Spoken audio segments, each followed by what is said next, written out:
Today, we're going to be talking with IU women's basketball superstar Yarden Garzon, who joins me from her home north of Tel Aviv in Israel. Here at IU, Yarden has been a mainstay for the Indiana team ever since she burst into the starting lineup as a freshman. She started every one of the 64 games she's appeared in over the past 2 years.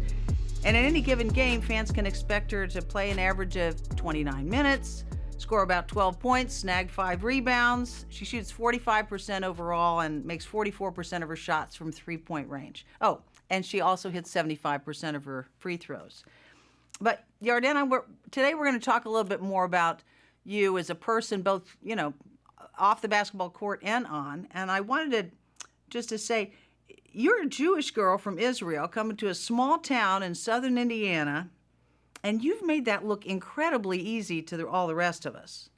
I wonder if you'd talk about what that adjustment's been like, both on the basketball court and on campus. Who was particularly helpful, maybe, or... I feel like the coaching staff did. First of all, thanks for having me. I'm glad to be here. Sure.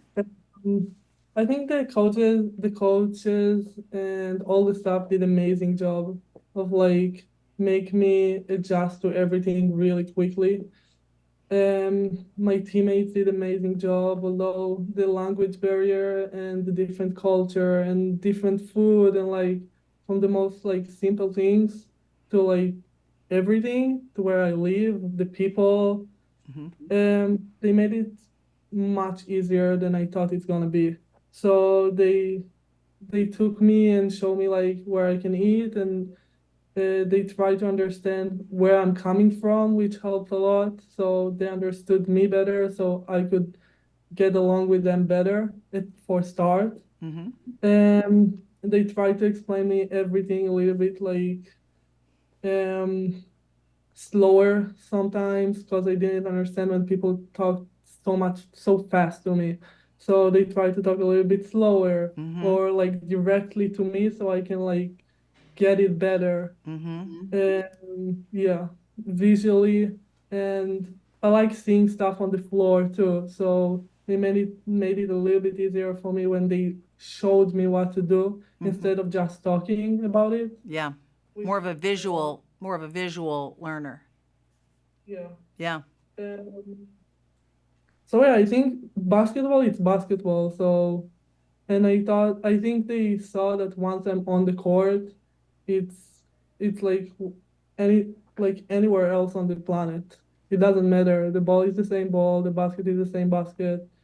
So I try to pick up, especially defensively, what we are doing because it's really different. Oh, it is really Um, different. yeah, Mm-hmm. because we have really a strict defensive system. So I try to like pick up on it really fast. Mm-hmm. And I feel like they did amazing job and they made it easier for me to get along. I wonder if you'd talk about that. When did you start playing basketball? How old were you?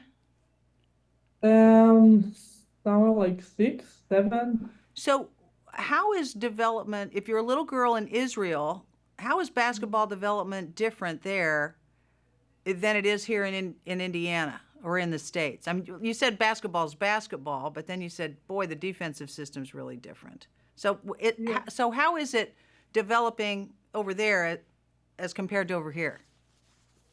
When you're a little girl here, we less focus about the individual workouts and we focus more about the team.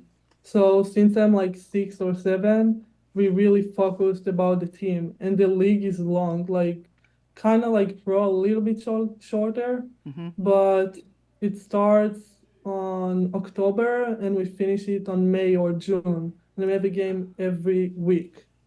Oh, wow. So yeah, so it's a long season. You practice all the time, you play all the time. Mm-hmm. And I feel like this is really different than Americans because I know they play a lot during the summer Right. and in short tournaments during the weekends. Yeah. So it's really different when you grow up and you have full seasons from day one. So sometimes in the United States they do, cross training with other sports, swimming and basketball or other sorts of things to try to develop specific kinds of skills. Is there any cross training with other sports in Israel when you Not really. If you want to play another sport, you're welcome, but it's how not would you do for. that if the season goes, what'd you say, October to May? It must be very difficult to play more than one then, right? Yeah, but when you're young, you're not playing basketball every day of the week. It's like Okay. three practices and one game, so it's four times, and then you can jungle around and like play. I know a lot of my friends when we were younger play soccer and tennis, and they used to dance, Mm-hmm. but when we got older a little bit, they had to choose what they want to do. So the differences in the Israel way of basketball development, right, and the U.S. way of basketball development, how do you think that shapes the kind of players people become? Yours is a little Um, bit more team focused, I think you said, and talk about that. I feel like the play like in Europe is really different than US because as you see like EuroLeague, I love watching EuroLeague, women and men, Mm-hmm. and they play like a lot of long plays and they share the ball more. It's less one-on-one. Mm-hmm. Um, so in the US, it's a lot of individual skills because people are so good and athletic. Mm-hmm. And in Europe, we have less of like athletic people, we can say, or people a little bit less athletic, jumps a little bit less high. So we work more from like team basketball, basketball IQ and stuff, Yes. less from individual skills and just go on one. Huh. Um, okay. Let me ask you this. I would expect that you've maybe already learned several valuable lessons from your teammates, some that may have graduated, Grace and Mackenzie and Sarah, for instance, as well as from those who are still here, the ones who you are still playing with.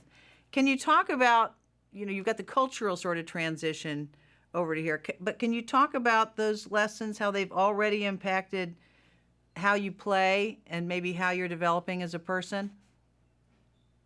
Um, I feel like I remember my first week here when I just got to US and everything, and then the whole team came, and I saw everyone on the court every day, 3 hours before the practice, before team practice, and everyone having the visual every day.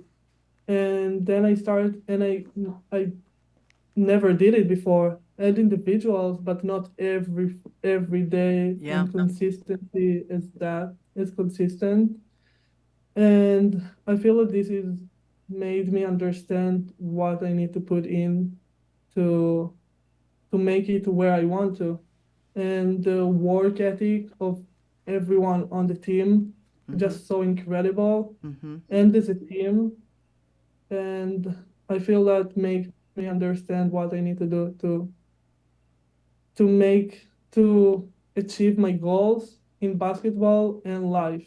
The way they approach stuff, the way they're consistent every day.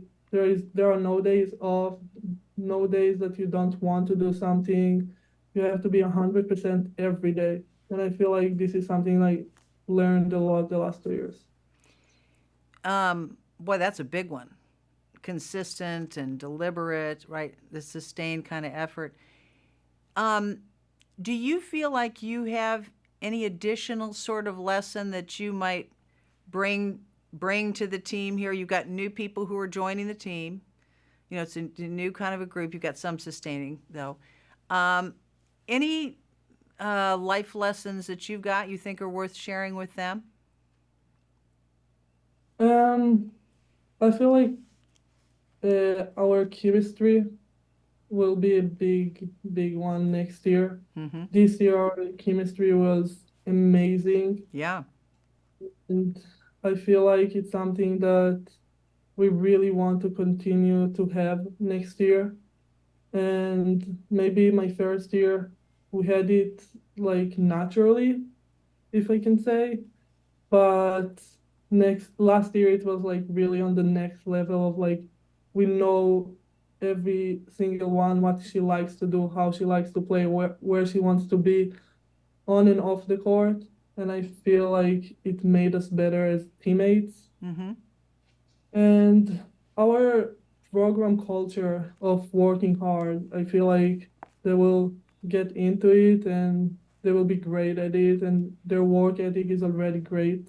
So I feel like they will be a good fit for us. Um, is there anything other than this consistent sort of coming to practice and being with each other 3 hours a day and, weights and all this other kind of stuff? Is there any other thing you guys do, any sort of secret sauce to achieve that kind of chemistry that you guys have? Because you seem so happy to be with each other. I mean, Yeah. you're exerting so much energy and so much power but you seem truly delighted to be with each other. Like you don't want to be anywhere else.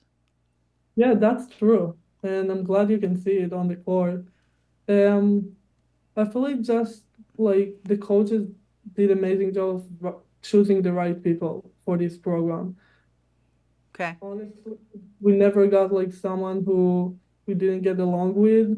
We all want each other success, and Mm-hmm. from day one, we know that one people's success is everyone. Mm-hmm. So we're really there for each other. We want everyone to succeed, and yeah, we're just there for each other, and it makes everything easier and more fun.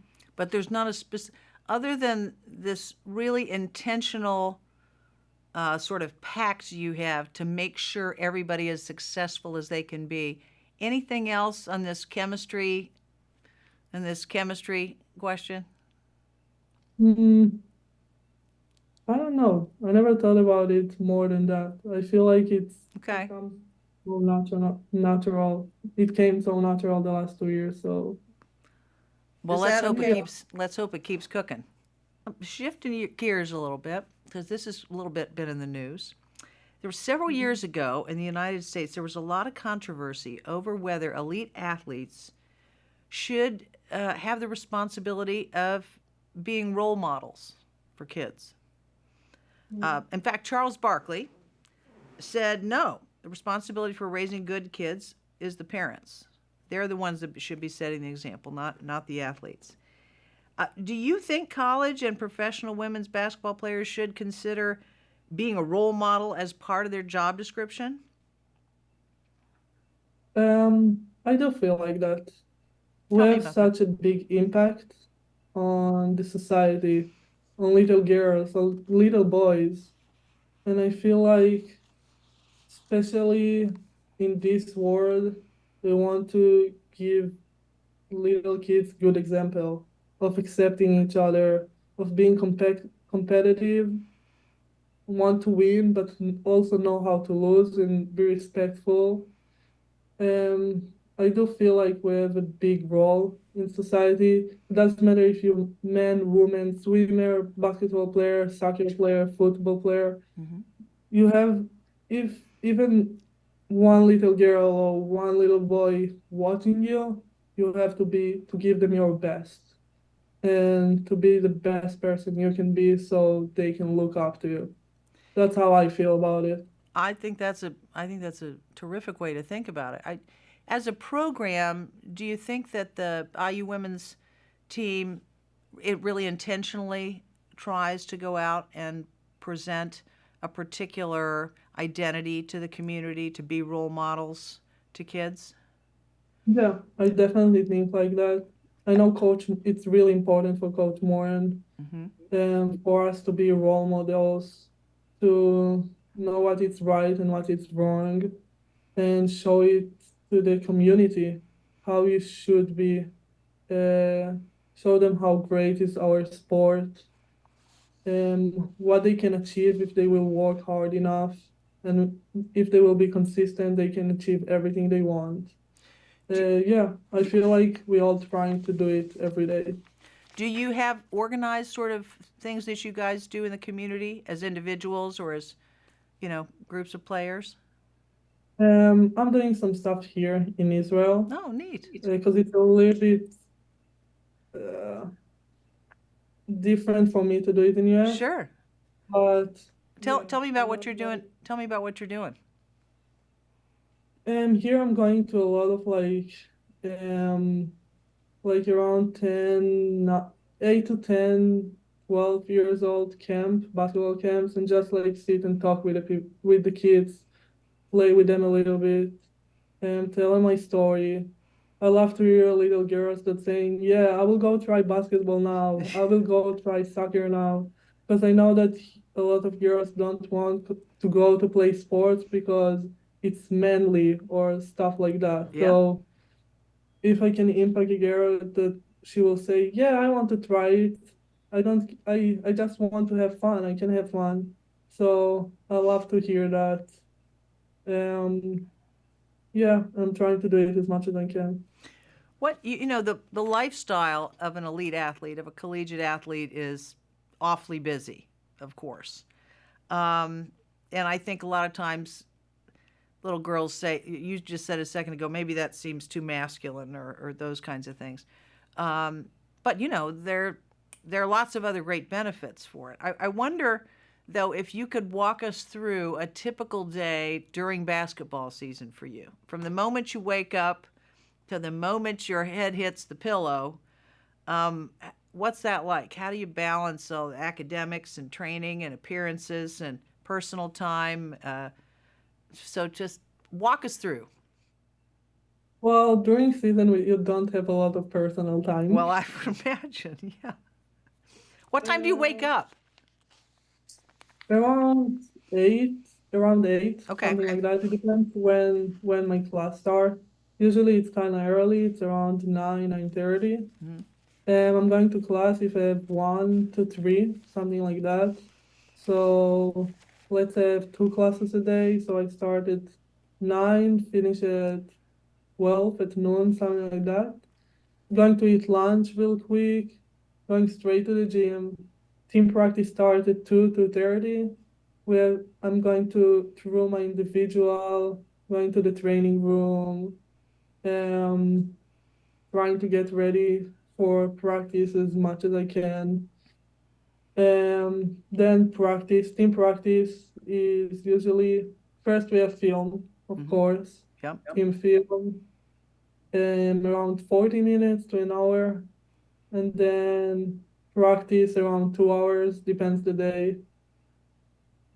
Then straight to the training room, Yep. uh, get ready for the Icing. next day. Yeah. Well, wait a minute. Did you eat? Was there eating in there? Yeah, after class I eat. I Yeah, know, but we when have did you eat dinner? After you finished practice, when do you, uh, what's around 6, something like that. training table? Yeah, yeah. And then? We get. Then usually I just go home and study or Mm-hmm. eating dinner, studying, maybe sitting a little bit with friends, with my roommates. But we have to go to sleep. I have to go to sleep kind of early because I woke up early, and tomorrow I need to wake up early. Right. So I'm going to sleep around like 10, 11, then the Yeah. next day and the next day and the next day. So, do you have time for any other? Is there anything other interests outside of basketball that you found Um, here in Bloomington?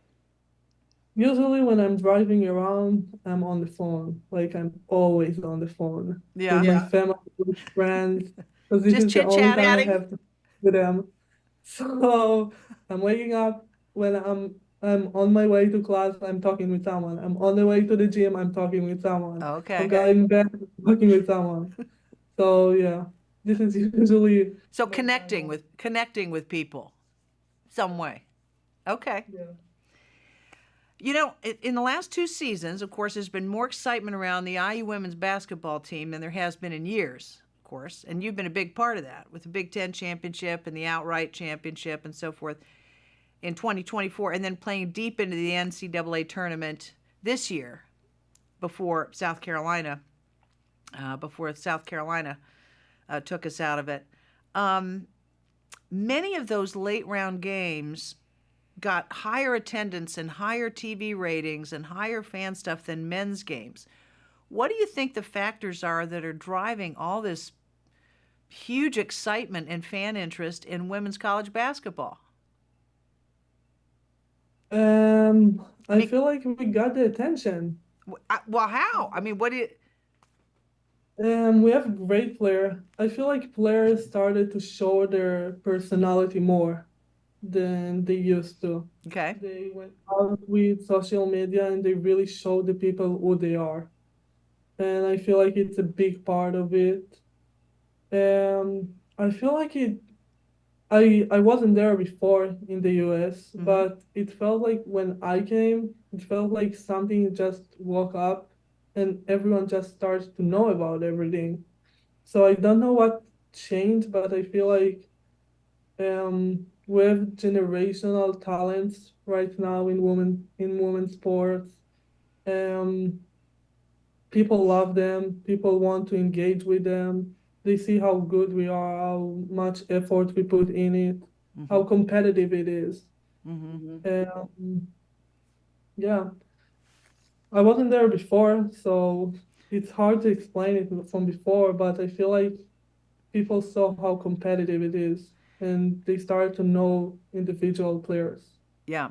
I think that those are huge, and I do think that knowing their stories was a big deal, and the opportunity to see it. There were many more games that were on, so the Mhm. media coverage, I think, allowed there to be much more conversation about it at that time too.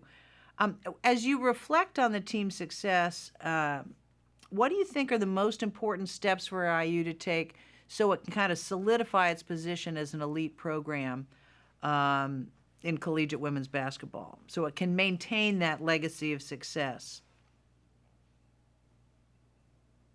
Um, I feel like we have to like keep growing and going even deeper in the NCAA will make a huge difference. I know the goal for next year is Final Four, as it was this year, Mm-hmm. and I feel like these kind of successes will take us to the next level, to be named with all the the biggest program in women basketball. Also, taking a Big Ten championship was huge, Yep. my first, but trying to do it again more quickly than it was last time. Last Mm-hmm. time it took 40 years, 42 if I'm not mistaken. I think that. So make it faster this time Mm-hmm. and may put our name there every year. Okay, so we're looking ahead to this next season that starts in what, 3 months or something like this. What are your top three priorities personally? And if Coach Morin asked you what they were for the team, what would you say they should be for this season? And personally, I feel like being more involved. Coach Warren call it more aggressive. I call it a little bit more involved, more into it, put a little bit more emotion into it. I feel like During uh, play? during play, Yeah. yeah, and I feel it's something that will give me a lot next year if I will just start to show it instead of like keep it inside me. Are you an emotional person, Yarden? I do, but it takes a lot to like show it. Like my parents or my old friends from home, Mm-hmm. when they watch the game, they know exactly when I'm mad, when I'm happy, when I'm frustrated. Yeah. And people like that just got to know me don't know about it. Because it's really hard because I'm usually like with straight face, Yeah. not like talking a lot. But yeah, a lot is going inside. Okay. Oh, yeah. When Okay. I was younger, I had like angry issues on the court. So You when I you was had young, anger issues? mhm, when I Could was could they could 13, people tell you were angry? I was yelling at everyone. Did you have? Are there technical fouls in Israel? I got kicked out of games. No. Yeah, of course. Okay, well, that's nobody will believe that Yarden Garzon gets kicked out of it. Because I'm sorry if you're a 7-year-old who has a little bit of a of a temper. Yeah, but I used to, so I feel like I need to bring it Well, back. wait a minute. What happened? What went from getting kicked out of games to now no one can tell if you're having an emotional, you know, it, I feel like I learned how to control it, maybe a little bit too good. yeah. Maybe you should back down on the control a little bit. Yeah, I need to. I will try to do it next year. Okay, well, but that's one, right? So you want to play with more emotion. Okay. Yeah. Um, for a team or for me? Two more. Well, Individual. yeah, for you. I mean, you gave me one for you. I feel like I need to be better with the ball with my in my hands to make more opportunities for me or for my teammates to score in easier ways. Okay. Um, and I think my post-up game have to be on the next level next year. Okay. Okay. What about the team? If you had to say there are three things we need to concentrate on, this, that, and the other thing, what would those be? We have like goals before games and goals for the season for every game. Right? So one of them this year was um 20 plus assists every game. And I feel this is a big one for us next year, Wow. especially losing McKenzie. Yeah. And we're gonna have to play in like different playing style. So I feel like it will be a huge one for us. Stay together, play for each other. Yep. Um, for the team, I think we should be back. Um, I feel like we need to be really good defensively next year and take it to the next step and being the best defensively team in the Big Ten. Okay. Third one, sorry. Um, I feel like rebounding will be huge for us this year. Our rebounding ability Mm-hmm. will be really important for us. Okay. Yeah. Yeah. Especially since Mackenzie's gone, you're going to have to figure out how to grow a couple more arms. Your coach, Coach Morin, is as impressed with your poise and confidence in taking these big shots as she is with your skill in hitting three-pointers. I wonder, when you're faced with making those clutch shots, all of us in the stands want to know what is going through your mind. How do you mentally practice so that when that ball goes to you, all of us are like, well, this is a lock. She's got this. Terry Morin, everybody, what goes through your mind? Honestly, nothing. Oh, come on. It's just empty. I think about nothing. I I know we need to score, but like once I get the ball, I don't think about it. So Just there's my body nothing. works. So even though you know the consequence of this shot is big, it's just like any other shot. It sounds weird, but it's even a little bit not easier. Easier, it's not the right way to describe it, but more relaxful, more peaceful. Oh, wow. Well, I love to hear that. Yeah. So if in the middle of the game I'm thinking we need this point because we go to the next one and then we need to take our time and Mm-hmm. at the end of the game, that's it. Like there is nothing to think about anymore. Just need to hit a shot. So in my mind, it's just like shot and just getting the ball and doing whatever my body makes me do. Wow. Well, whatever it is you're doing, keep on doing it, okay? On behalf of Hoosier Nation. It has been an absolute pleasure talking with you today. Is there anything else you want us to know, or you want to say? I don't think so. I'm just ready to come back and work on my game and start the season. I wish we could start tomorrow. We got balls down here. As soon as you get back, I'll take. Well, I was going to say I'm not going to take you on in a game of horse because I just heard you talk about clutch shots, but we're ready for you. That's good. Sounds good. You take care. We'll see you soon.